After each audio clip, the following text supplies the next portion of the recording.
Shabbat Shalom, everybody. Welcome to Ruach Adonai, the Spirit of God. We are located in Thousand Palms, California. We're going to begin the evening tonight with the lighting of the Shabbos candles.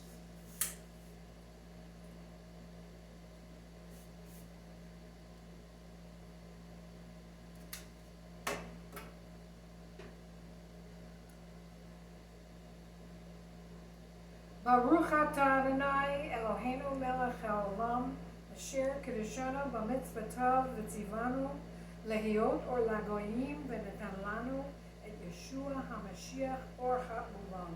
Blessed are you, Lord our God, King of the universe, who has sanctified us with thy commandments and sent us to be a light to the nations and gave us your Son Yeshua, the Messiah, to be a light to the world.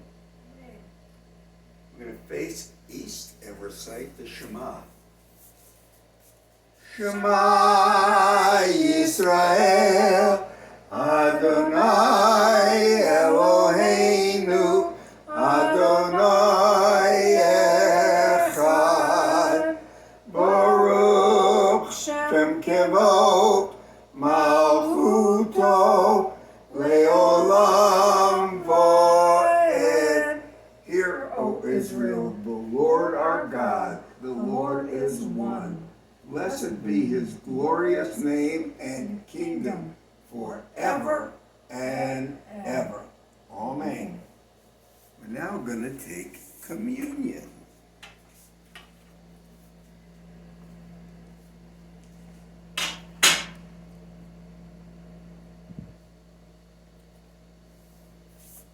Baruch atah Adonai Eloheinu melech haolam hamotzei lechem min haaretz.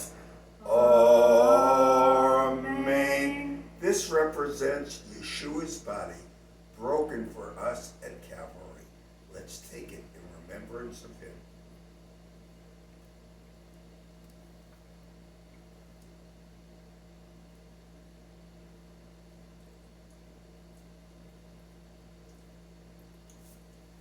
Baruch atah Adonai Eloheinu melech haolam borei peri hagafen. Amen. This represents the healing, life-giving blood that Yeshua shed for the sin of the world. Let's take it in remembrance of him.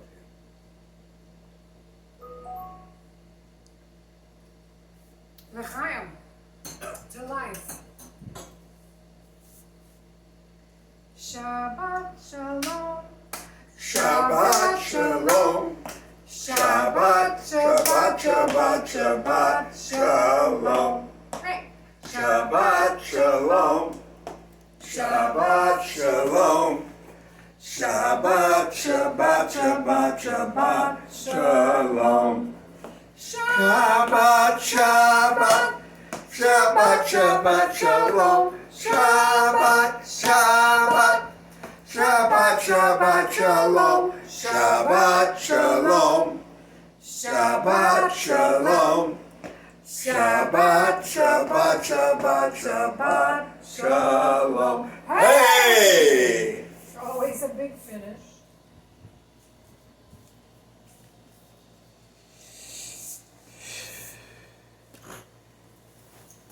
Deborah Hayden is going to be doing the Paraschat tonight. We're going to have her calling in, so we're excited to hear from her. We'd like to have you participate, and it's one way of connecting, right, Barry? That's it.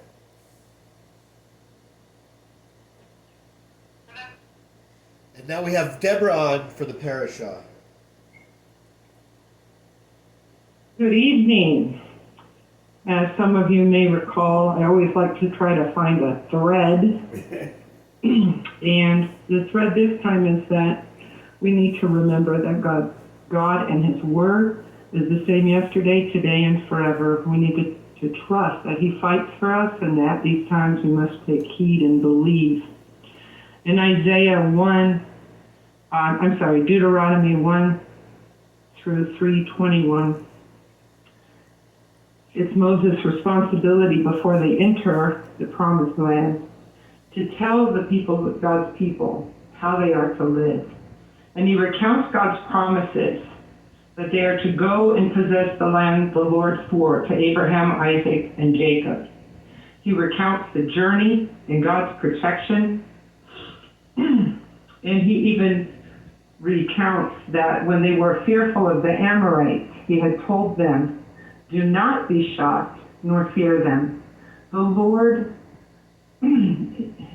your God, who goes before you, will himself fight on your behalf, just as he did for you in Egypt and in the wilderness. He carried you as he carries his son." That's such a beautiful picture. He also recalls that there were the 12 spies, one from each tribe, that went into the promised land ahead of time. And when they came back, even though they brought beautiful, bountiful fruit, it was only Joshua and Caleb that trusted that God would indeed give this land over to them. And therefore God said that only Joshua and Caleb of the 12 would be allowed to enter in. And Moses reminds and encourages Joshua before he crosses over into the promised land that the Lord your God has given you this land to possess. The Lord your God is the one fighting for you. In Isaiah means Jehovah saves, and he's our first major prophet. And he's announcing the future. He reveals that the Messiah as a suffering servant and a conquering king. And he says on behalf of God, "Hear the word of the Lord. Bring your worthless offerings no longer. I cannot endure iniquity." This is chapter 1 through 27. "I will hide my eyes from you. Your hands are covered with blood. Wash yourselves. Remove the evil from my sight. Cease to do evil. Learn to do good. Seek justice. Reprove the ruthless. Defend the orphan. Plead for the widow. Come now, let us reason together. Though your sins are as scarlet, they will be white as snow. How the faithful city has become a harlot. I will remove all your alloy," that's purification, "and I will restore your judges as at the first. After that you will be called the city of righteousness, a faithful city. Zion will be redeemed with justice. Her repentant ones will to righteousness."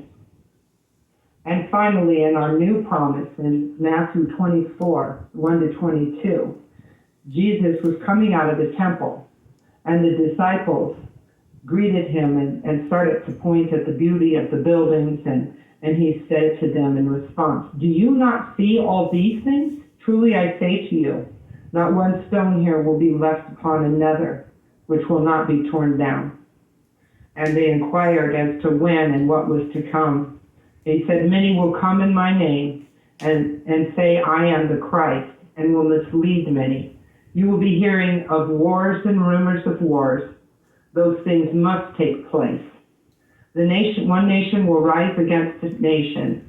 Famines and earthquakes will follow. These are merely the beginning of birth pangs. You will be hated by all nations because of my name. But the one who endures to the end, he will be saved. This gospel of the kingdom shall be preached in the whole world, and then the kingdom will come." And that's really what we need to be faithful to do, is we need to make sure that we're preaching the gospel of the kingdom to the whole world as we anticipate his return. There's so much more to delve into, but time is limited, so I hope those high points are interesting to you, and that you'll delve into the word yourself and see what God has to speak to you in these times we're dealing with. God bless you all, and have a lot. Thank you, Deborah. Thank you, Deborah. Yeah,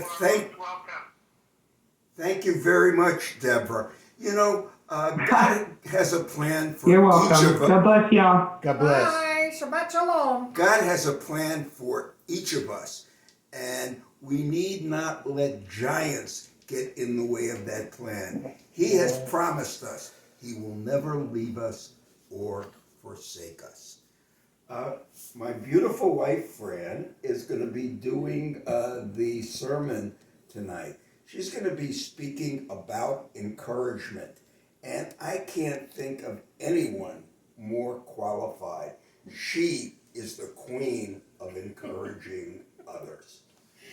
Well, thank you for that introduction. You know, whenever I speak, I kind of give an overview of what's happening in the world today and what we're contending with during this pandemic, and then usually the message has something to do with it because it's on everybody's mind. It's a topic of conversation wherever you go, what each of us is going through and how we handle it. So right now, we see no end to the first wave of this pandemic. The numbers of deaths keep rising.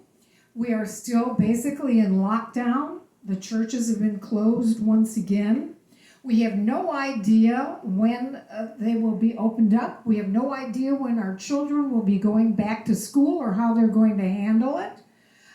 There's still rioting in the streets and looting with innocent children being killed. The numbers in Chicago are ridiculous. I think 17 people were shot outside of a funeral home in Chicago. The police are leaving their occupation in droves, trying to apply for early retirement. There's no respect for the law. And that's just a few of the things that are going on. We also have Mother Nature raising Cain with earthquakes and hurricanes and blights and droughts and floods. This is what's going on right now. And just this week, Lindsey Graham mentioned that 34% of our American businesses have closed their doors forever. That's a huge percentage of businesses and the effect that's going to have. And let's not forget what's happening with China. Our relations with China are becoming more strained every day, with the last episode being that in Texas, the Chinese embassy has closed and they've expelled the people with allegations of spying on our country. And so we know there's going to be some reprisal for that from the Chinese government.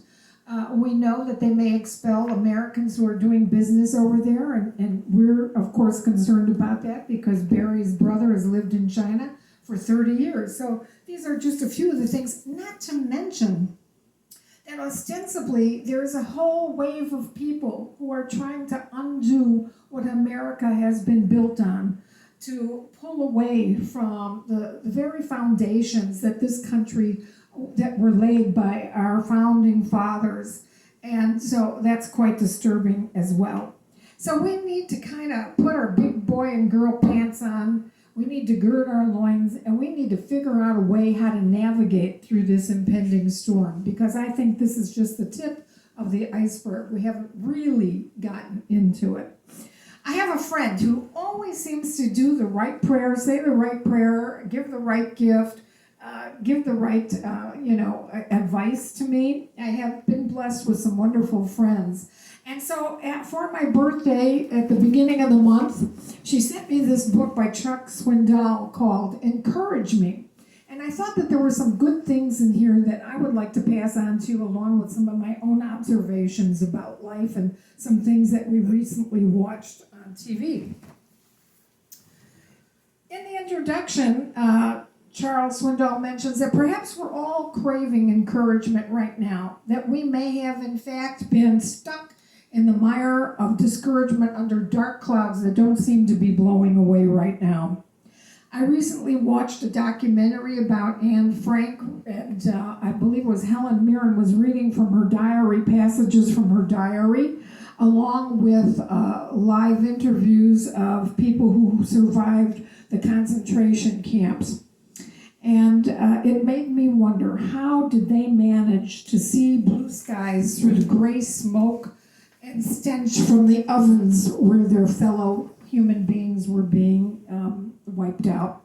Anne's diary was filled with insight about her circumstances and that she dared to hope for a future free from fear. She had wisdom far beyond her experience and her age. Some of us may be well acquainted with disappointments, broken dreams, disillusionments, and this current crisis with its forced isolation only causes us to focus more intently on our losses and our failures. Like David in despair, we may call out, like in Psalm 61, "Hear my cry, O God. Listen to my prayer from the ends of the earth. I call to you. I call as my heart grows faint. Lead me to the rock that is higher than I." David, in his own isolation, angst, failing strength, and wounded spirit, sought solace and refuge in Jehovah God. He wore sorrow and distress and depression, grief and weariness like a heavy overcoat. He cries out, "Be merciful to me, O Lord, for I am in distress. My eyes grow weak with sorrow, my soul and my body with grief. My life is consumed by anguish." Some of us may be feeling that right now.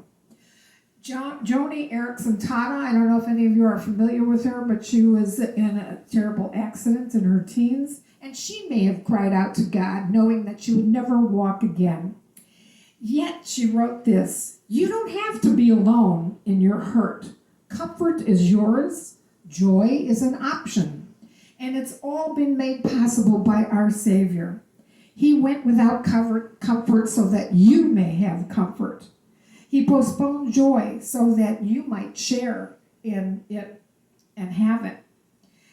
And he willingly chose isolation so that you might never be alone in your hurt and sorrow. During this time of isolation, you may be entertaining thoughts about missed opportunities, about the woulda, coulda, shoulda valley that we sometimes trudge through when we can't, control our thoughts and hold them captive.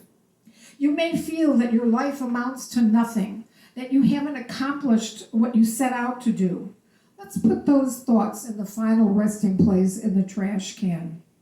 Psalm 139, David marvels at God's truly remarkable workmanship and creation of each one of us, that he was present while we were being wonderfully formed in seclusion in our mother's womb.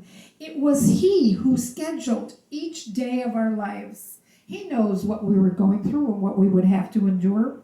It was he who mapped out our path with trials and challenges. It was he who was with us from the beginning, and he will be with us right into eternity.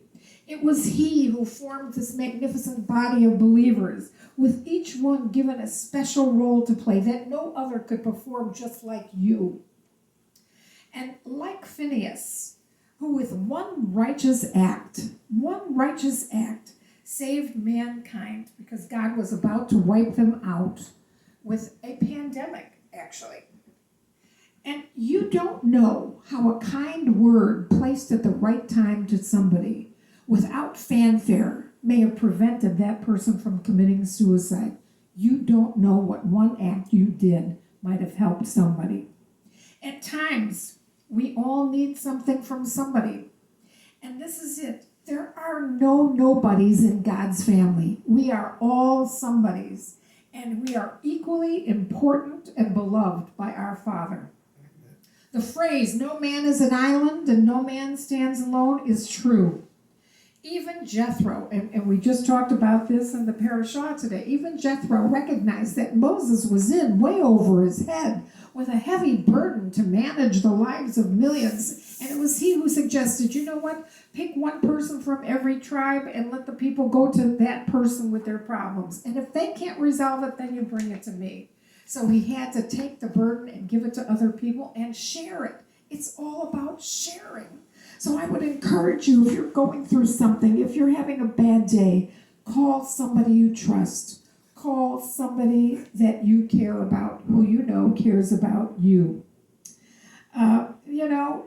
It's when we get weary and overwhelmed with life and you feel that you're all out of options, put your pride aside and put your, martyr complex away and reach out for the help from God and call on him. I remember a time when we were crossing a country highway and there was a car hurling towards us at 60 miles an hour.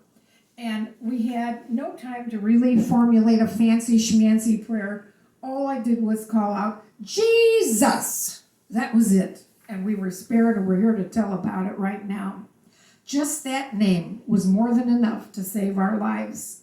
With our world shutting down again and churches closing, we may be suffering from spiritual fatigue.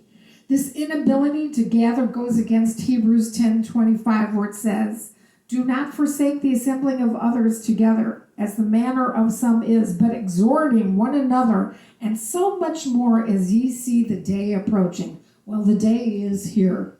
It's imperative for our own well-being, to connect with each other. We have a craving to connect with one another. And it's, as millions are doing right now, connecting on Zoom. There are encouraging messages shared on the internet. Preachers are taking to the airwaves and offering inspiring messages from home, reaching well beyond the walls of a church. The human spirit, as I said, is creative and craves connection with others. We must not allow circumstances to shut us down. As Swindoll says, there's nothing wrong or abnormal with feeling weary, but there is everything wrong with abandoning ship in the midst of the fight. The Lord doesn't dispense strength and encouragement like a druggist. He doesn't promise to give us something we can take for our weariness. He promises himself. That's all, and that should be enough. Paul writes in Ephesians 2:14, for he himself is our peace. And in Hebrews 12:3, consider him so that you will not grow weary and lose heart. He encourages to come and unburden ourselves, often, repeatedly, boldly. His office is always open and he's always available. We all need encouragement, don't we, Barry? Amen. We love to read messages that we get from you. We need encouragement like everybody else to see if we're making an impact, so we love to hear from you. And we want to avail ourselves to you. Anytime you feel alone, feel depressed, distressed, please call on us, 760-423-9649. I want to leave you with a thought from our recently passed away Senator John Lewis, who passed away this week, where he said, some of us are swimming in a sea of distress and despair. He said, rather, you should hang on to hope and hang on to optimism. And that's my message for tonight, people. Call when you are distressed. Reach out for help. There's no shame in that. Isn't that right, Barry? That is so true. We're going to close with the Aaronic benediction. V'yerechecha Adonai v'yishmarecha, Yesa Adonai pnev alecha v'chuneka, Yesa Adonai pnev alecha v'yasem lecha. Shalom. May the Lord bless you and keep you. May the Lord's face smile down upon you and be gracious unto you. May the Lord lift up his countenance upon you and grant you peace. In the name of our Prince of Peace, our Sar Shalom, be blessed. God Just bless want to you say all. one more thing, is that this Thursday, from Thursday sundown to Friday sundown, we are commemorating Tisha B'Av, which is a commemoration of all the bad things that have happened throughout history to the Jews. So if you want to fast, and we'll be talking more about that next week. God bless. Shabbat Shalom. Shabbat Shalom, everyone.